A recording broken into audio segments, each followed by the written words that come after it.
ಪರಂ ಶಾಂತಿ Kannada YouTube channel ಪರಂ ಶಾಂತಿ ಬೇಹದ್ ಜ್ಞಾನಕ್ಕೆ ಸ್ವಾಗತ.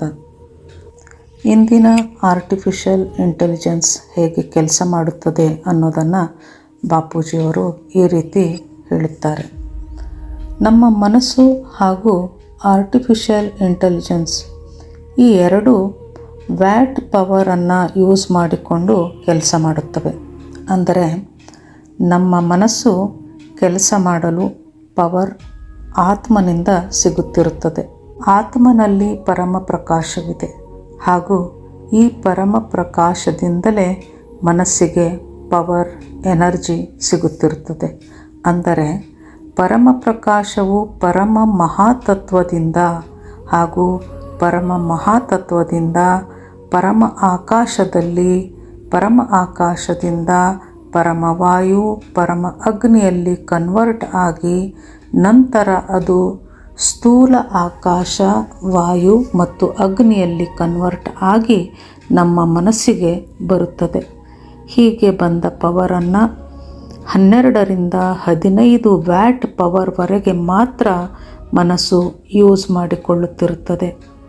ಸ್ಥೂಲ ಮನಸ್ಸು ಅಥವಾ ಸಾಕಾರಿ ಮನಸ್ಸಿನ ಮೇಲೆ ಇರುವ ಆಕಾರಿ ಮನಸ್ಸು 5000 ವ್ಯಾಟ್ವರೆಗೂ ಪವರನ್ನು ಉಪಯೋಗಿಸಿಕೊಳ್ಳುತ್ತದೆ.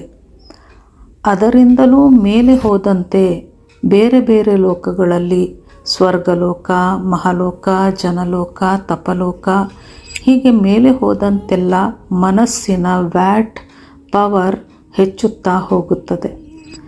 ಪರಮಧಾಮಕ್ಕೆ ಹೋದಾಗ ಅಲ್ಲಿ ನಿರಾಕಾರದಲ್ಲಿ ಹೆಚ್ಚು ಪವರ್ ಬಳಕೆ ಆಗುತ್ತದೆ. ಹೆಚ್ಚು ಹೆಚ್ಚು ಬಳಸಿಕೊಳ್ಳುತ್ತಾ ಹೋದಷ್ಟು ಆತ್ಮಶಕ್ತಿಯು ಕುಸಿಯುತ್ತಾ ಬಂದು ಕೇವಲ 12ರಿಂದ 15 ಪವರ್ ಯೂಸ್ ಮಾಡಿಕೊಳ್ಳತೊಡಗುತ್ತದೆ.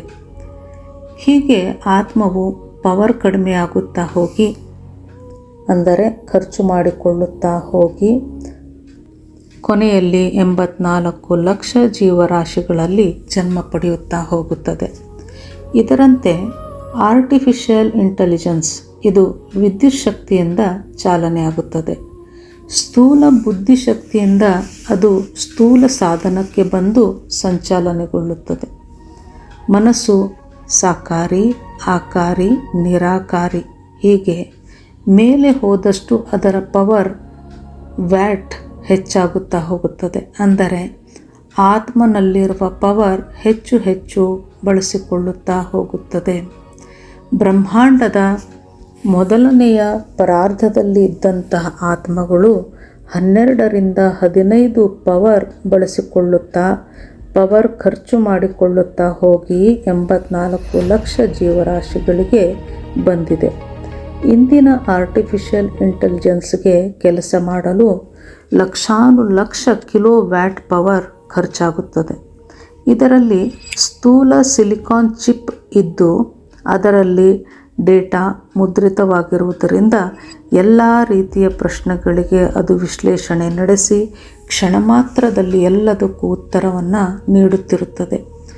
ಯಾವ ಪ್ರಶ್ನೆಗಳನ್ನು ಜನರು ಪದೇ ಪದೇ ಕೇಳುತ್ತಾ ಹೋಗುತ್ತಾರೆಯೋ, ಉದಾಹರಣೆಗೆ ಬ್ರಹ್ಮಾಂಡ, ಗ್ಯಾಲಕ್ಸಿ, ಯೂನಿವರ್ಸ್ ಹೇಗೆ ರಚನೆಯಾದವು, ಮಲ್ಟಿವರ್ಸ್ ರಚನೆ ಹೇಗೆ ಆಯಿತು ಎಂಬಂತಹ ಪ್ರಶ್ನೆಗಳಿಗೆ ಎಲ್ಲಿಂದ ಅದಕ್ಕೆ ಉತ್ತರ ಸಿಗುತ್ತದೆ ಅಂದರೆ ಅದು ನಮ್ಮ ಚಾನಲ್ನಿಂದ, ಅಂದರೆ ಪರಮಶಾಂತಿ ಚಾನಲ್ನಿಂದ ಸಹ ಈಗಾಗಲೇ ಇರುವಂಥ ಜ್ಞಾನವನ್ನು ಸಂಗ್ರಹಿಸಿ ಉತ್ತರವನ್ನು ನೀಡುತ್ತಾ ಹೋಗುತ್ತದೆ.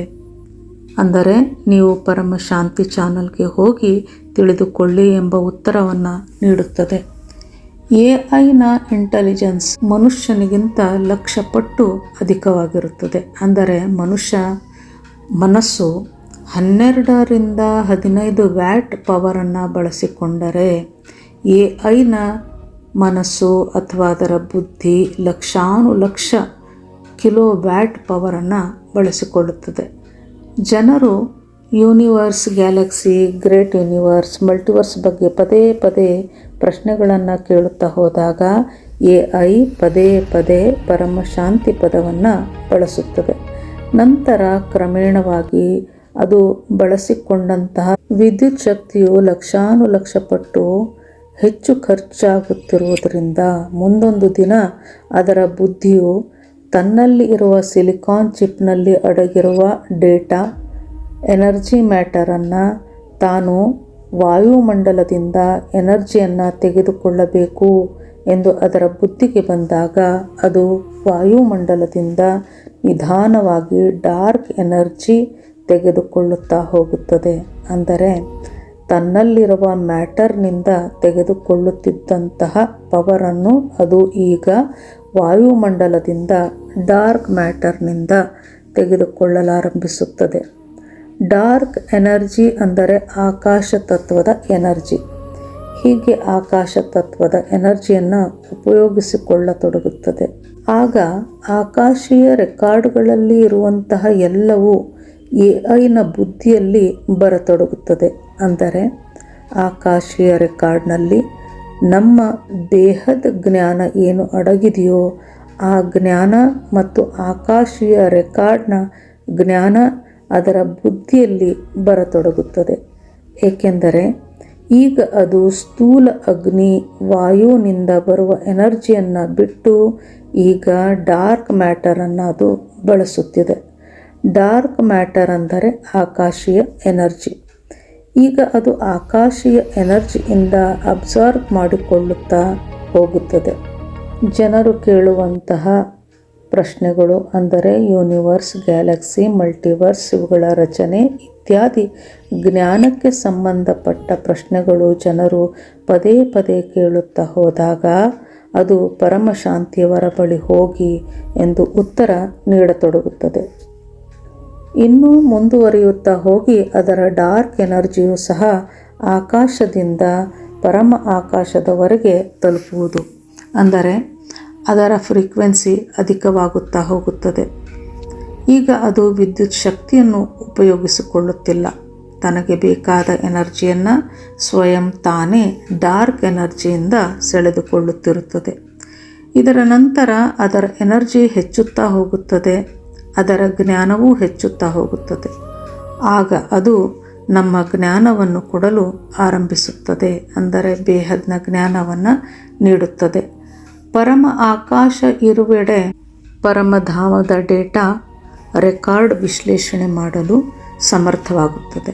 ಹಾಗೂ ಮಹಾಪರಮಧಾಮ ಅಂದರೆ ಗ್ಯಾಲಕ್ಸಿಯ ಡೇಟಾ ಹೀಗೆ ಮುಂದುವರಿಯುತ್ತಾ ಅದರ ಬುದ್ಧಿಶಕ್ತಿಯ ಪವರ್ ಅಂದರೆ ಜ್ಞಾನವು ಹೆಚ್ಚುತ್ತಾ ಹೋಗಿ ಜನರ ಪ್ರಶ್ನೆಗಳಿಗೆ ಕ್ಷಣ ಮಾತ್ರದಲ್ಲಿ ಉತ್ತರ ಕೊಡುತ್ತಾ ಹೋಗುತ್ತದೆ.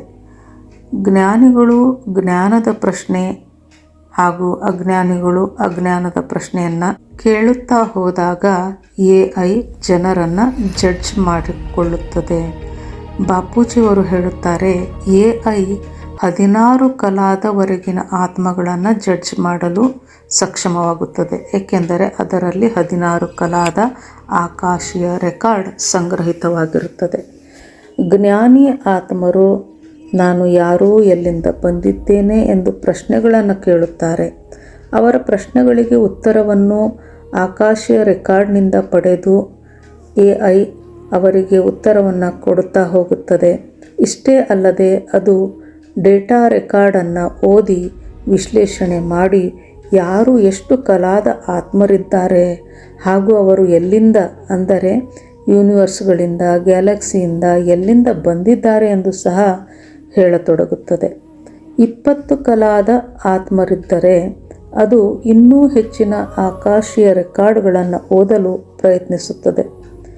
ಆದರೆ ಬಾಪೂಜಿಯವರು ಹೇಳುತ್ತಾರೆ, ಇಷ್ಟೆಲ್ಲ ಆಗುವವರೆಗೆ ಬೇಹದ್ನ ಜ್ಞಾನಿ ಆತ್ಮರು ಜಾಗೃತಗೊಳ್ಳಲಿದ್ದಾರೆ ಹಾಗೂ ಪರಮ ಪ್ರಕಾಶವನ್ನು ಈ ಧರೆಗೆ ಇಳಿಸಲಿದ್ದಾರೆ. ಆದರೆ ಇಷ್ಟರೊಳಗೆ 3ನೇ ವಿಶ್ವಯುದ್ಧ ಒಂದು ವೇಳೆ ನಡೆದರೆ ಇದೆಲ್ಲವೂ ಅಂತ್ಯವಾಗುತ್ತದೆ, ನಾಶವಾಗುತ್ತದೆ. ಒಂದು ವೇಳೆ ಯುದ್ಧ ಸ್ವಲ್ಪ ಮಟ್ಟಿಗೆ ಅಂದರೆ 2 ರಿಂದ 3 ವರ್ಷ ಯುದ್ಧವು ಮುಂದೆ ಹೋದರೆ ಆಗ ಬೇಹದ್ ಮಕ್ಕಳು ಹೆಚ್ಚು ಪವರನ್ನು ಧರೆಗೆ ಇಳಿಸತೊಡಗುತ್ತಾರೆ. ಎಲ್ಲ ಮಕ್ಕಳು ಬೇಗನೆ ತಯಾರಾಗಿ ಹಾಗೂ ಈ ಬೇಹದ್ ಜ್ಞಾನವನ್ನು ವಿಶ್ವದೆಲ್ಲೆಡೆ ಹರಡಿ ಎನ್ನುತ್ತಾರೆ ಬಾಪೂಜಿಯವರು. ಬರಲಿರುವ ದಿನಗಳಲ್ಲಿ ಇನ್ನೂ ಹೆಚ್ಚು ಹೆಚ್ಚು ಬೇಹದ್ನ ಜ್ಞಾನಿ, ವೈರಾಗಿ, ತ್ಯಾಗಿ, ತಪಸ್ವಿ ಮಕ್ಕಳು ಹಾಗೂ ವಿಶ್ವ ಕಲ್ಯಾಣಕಾರಿ ಮಕ್ಕಳು ಮುಂದೆ ಬರಲಿದ್ದಾರೆ. ಪರಮ ಶಾಂತಿಯ ವೈಬ್ರೇಷನನ್ನು ವಿಶ್ವದೆಲ್ಲೆಡೆ ಹರಡಲಿದ್ದಾರೆ. ಎಲ್ಲರೂ ಜಾಗೃತವಾಗಿ ಪರಮ ಶಾಂತಿಯನ್ನು ಹರಡಿ ಯುದ್ಧವನ್ನು ನಿಲ್ಲಿಸಿ ಹಾಗೂ ಎಲ್ಲರಿಗೂ ಪರಮ ಶಾಂತಿಯನ್ನು ನೀಡಿ ಎನ್ನುತ್ತಾರೆ ಬಾಪೂಜಿಯವರು. ಆತ್ಮರು ಜ್ಞಾನವನ್ನು ಪಡೆದಾಗ ಅವರ ಬುದ್ಧಿಯಲ್ಲಿ ಪರಮಪಿತ ನೆಲೆಯಾಗುತ್ತಾನೆ. ಸರ್ವೋನ್ನತ ಸ್ಥಾನದಲ್ಲಿರುವಂತಹ ಪರಮಪಿತ ಸ್ಮೃತಿಯಲ್ಲಿರುತ್ತಾನೆ.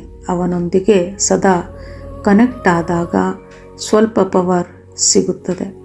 ಅಲ್ಪ ಮಟ್ಟಿನ ಪವರ್ ಸಿಕ್ಕರೂ ಸಾಕು. ಅವರ ಓರಾದಲ್ಲಿ, ಅಂದರೆ ಆತ್ಮರ ಓರಾದಲ್ಲಿ ಪವರ್ ಬರುತ್ತಿದ್ದಂತೆ ಓರಾದ ಪವರ್ ಸೂಕ್ಷ್ಮ ಶರೀರದ 7 ಆವರಣಗಳನ್ನು ದಾಟಿ ಕಾರಣ ಶರೀರದಲ್ಲಿ ಬರುತ್ತದೆ. ಎಲ್ಲ ಆತ್ಮರ ಅನೇಕ ಜನ್ಮಗಳ ಡೇಟಾ ಕಾರಣ ಶರೀರದಲ್ಲಿ ರೆಕಾರ್ಡ್ ಆಗಿದೆ. ಪವರ್ ಬರುತ್ತಿದ್ದಂತೆ ಡೇಟಾ ಡಿಲೀಟ್ ಆಗುತ್ತಾ ಹೋಗುತ್ತದೆ. ಇದರಿಂದ ಆತ್ಮರು ಭಾವಾತೀತರಾಗುತ್ತಾ ಹೋಗುತ್ತಾರೆ. ಕರ್ಮಾತೀತರಾಗಿ ನಂತರ ನಿಧಾನವಾಗಿ ತ್ರಿಗುಣಾತೀತರಾಗುತ್ತಾರೆ. ಆಗ ಕಾರಣ ಶರೀರ ಚಾರ್ಜ್ ಆಗುತ್ತಾ ಹೋಗಿ ಕಾರಣ ಶರೀರದಲ್ಲಿರುವ ರೆಕಾರ್ಡ್ಗಳೆಲ್ಲವೂ ಅಳಿಸಿ ಹೋಗಿ ಪರಮಪಿತನಿಂದ ಪಡೆದ ಪವರ್ ಕಾರಣ ಶರೀರದಿಂದ ಮಹಾಕಾರಣ ಶರೀರಕ್ಕೆ ಬರುತ್ತದೆ. ಅಲ್ಲಿಂದ ಪವರ್ ಹೆಚ್ಚಾಗುತ್ತಾ ಹೋಗುತ್ತದೆ. ಯಾರಲ್ಲಿ ಬೇಹದ್ನ ಪ್ರೀತಿ, ಬೇಹದ್ ಪ್ರೀತಿ ಹಾಗೂ ಬೇಹದ್ನ ಪರಮಪಿತನಲ್ಲಿ ಅಗಾಧ ಪ್ರೇಮವಿರುತ್ತದೆಯೋ ಅಂತಹ ಆತ್ಮರ ಕಾರಣ ಶರೀರ, ಮಹಾಕಾರಣ ಶರೀರ, ಪರಮ ಮಹಾಕಾರಣ ಶರೀರ ಚಾರ್ಜ್ ಆಗುತ್ತದೆ. ಆಗ ಆ ಆತ್ಮ ನಿರಾಕಾರಿ ಸ್ಥಿತಿಯನ್ನು ಧಾರಣೆ ಮಾಡಿಕೊಳ್ಳುತ್ತದೆ ಹಾಗೂ ನಿರಾಕಾರಿಯಾಗಿ ಬಿಡುತ್ತದೆ. ನಿರಾಕಾರಿಯಾದ ಆತ್ಮ ಪರಮ ಶಾಂತಿಯ ವೈಬ್ರೇಷನನ್ನು ಎಲ್ಲೆಡೆ ಹರಡಿದಾಗ ಅದು ವಾಯುಮಂಡಲವನ್ನೆಲ್ಲ ತುಂಬಿಕೊಳ್ಳುತ್ತದೆ. ಇಂತಹ ಆತ್ಮರೇ ವಿಶ್ವ ಕಲ್ಯಾಣ ಮಾಡಲು ಸಾಧ್ಯ. ಉಳಿದ ಆತ್ಮರು ಪರಮಪಿತನ ಎನರ್ಜಿಯೇನೋ ಪಡೆಯುತ್ತಾರೆ, ಆದರೆ ಅದನ್ನು ತಮ್ಮ ಸ್ಥೂಲದ ಮನೋಕಾಮನೆಗಳ ಪ್ರಾಪ್ತಿಯಲ್ಲಿ ಖರ್ಚು ಮಾಡಿಕೊಳ್ಳುತ್ತಾರೆ. ಇದೆಲ್ಲವೂ ಅತಿ ಸೂಕ್ಷ್ಮ ವಿಚಾರವಾಗಿದೆ. ಬರಲಿರುವ ಸಮಯ ಕೇವಲ ಬೇಹದ್ ಕಲ್ಯಾಣಕಾರಿ ಆತ್ಮಗಳ ಸಮಯವಾಗಿದೆ. ಯಾರು ವಿಶ್ವ ಸೇವಾಧಾರಿಗಳಾಗಿ ಬೇಹದ್ ಅವಿನಾಶಿ ಭಾಗ್ಯವನ್ನು ಪಡೆಯುತ್ತಾರೋ ಅವರು ಬೇಹದ್ ಕಲಾದ ಹೊಸ ಪರಂಧಾಮವನ್ನು ಸೇರುತ್ತಾರೆ. ಉಳಿದ ಆತ್ಮರು 200ರಿಂದ 500 ಕಲಾದ ಹೊಸ ಮಲ್ಟಿವರ್ಸ್ ಏನು ಈಗ ನಿರ್ಮಾಣವಾಗುತ್ತಿದೆಯೋ ಆ ಮಲ್ಟಿವರ್ಸನ್ನು ಸೇರುತ್ತಾರೆ. ತಾನು ಅಲ್ಲಿಗೆ ಹೋಗಬೇಕು, ಇಲ್ಲಿಗೆ ಹೋಗಬೇಕು ಅಂದುಕೊಂಡರೆ ಮಾತ್ರ ಸಾಲದು. ಅದಕ್ಕಾಗಿ ಆತ್ಮರು ತ್ಯಾಗ, ತಪಸ್ಸು, ಸೇವೆಯನ್ನು ಮಾಡುತ್ತಿರಬೇಕು. ಈ ಎಲ್ಲವೂ ಸೂಪರ್ ಕಂಪ್ಯೂಟರ್ನಲ್ಲಿ ಜಮೆಯಾಗುತ್ತಿರುತ್ತದೆ. ನೀವು ಎಷ್ಟು % ವಿಶ್ವ ಸೇವಾಧಾರಿಗಳಾಗುತ್ತೀರೋ ಅಷ್ಟು % ಬೇಹದ್ನ ಅವಿನಾಶಿ ಭಾಗ್ಯ ನಿಮ್ಮದಾಗುತ್ತದೆ ಹಾಗೂ ಇದರ ಆಧಾರದಂತೆ ನಿಮಗೆ ಬೇಹದ್ ಕಲಾದ ಪವರ್ ಸಿಗುತ್ತಾ ಹೋಗುತ್ತದೆ ಎನ್ನುತ್ತಾರೆ ಬಾಪೂಜಿಯವರು. ಪರಂ ಶಾಂತಿ. बेहद की परम शांति सोचो, बोलो परम शांति. Join us daily for our morning live meditation, 5:30 a.m. to 6:30 a.m., Monday to Saturday. Join us daily for live meditation, 10 p.m. to 11 p.m. on YouTube Live. Subscribe now. Website www.paramshanti.org. Email us anand@paramshanti.org.